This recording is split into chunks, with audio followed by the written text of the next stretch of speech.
Waziri wa mambo ya nje kutoka nchini Estonia anayefahamika kama Margus alisema ya kuwa Urusi inaweza kuivamia nchi hiyo ya Baltiki, lakini NATO bado ina miaka kadhaa ya kujiandaa juu ya uvamizi huo.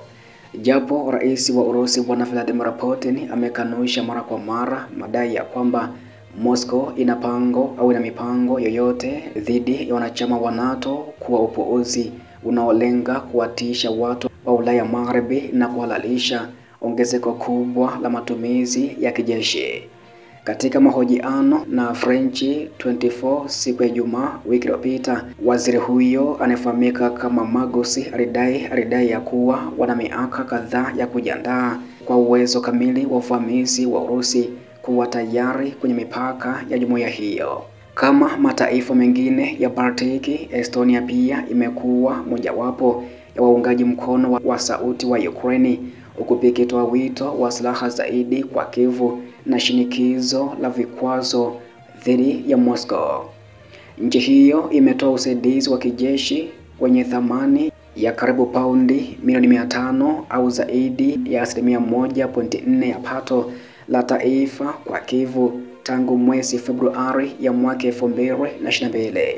Pia Estonia, Latvia na Lithuania zimeripotiwa kuwa miongoni mwa nchi 6 zinazounga mkono msukumo wa Uingereza pamoja na Ufaransa wa kupeleka kikosi au vikosi cha uhakikisho ya Magharibi kwa Ukraine mara tu mapigano yatakapokoma huko nchini Ukraine. Alisema, nilikuwa waziri wa ulinzi wa Estonia mwaka 2016 na mwaka 2017 na niliona upande mwingine wa mipaka yetu, mipaka ya NATO na Umoja wa Ulaya, wanajeshi takribani 120,000 wakiwa tayari kuondoka ndani ya saa 48 kutoka upande wa Urusi.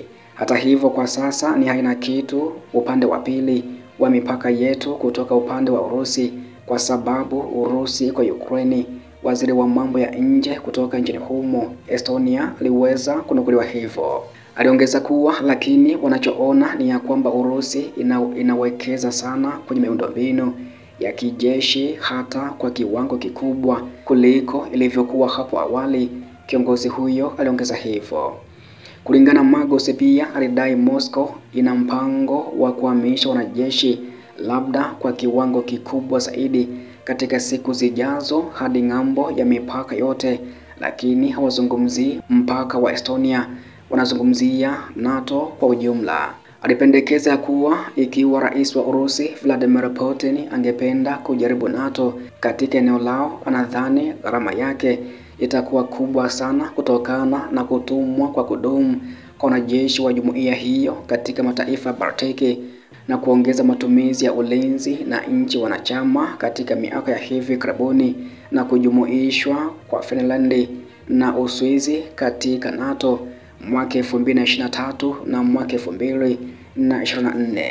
Mjumbe maalum wa rais wa Marekani Donald Trump anayefahamika kama Steve Witkoff, ambaye amekutana na kiongozi wa Urusi huko ikulu ya Kremlin nchini Urusi mara 3, alimwambia mwandishi wa habari kutoka nchini Marekani Tucker Carlson mwezi Machi mwaka huu ya kwamba Moscow haina nia kabisa kwa 100% kuvamia nchi za NATO.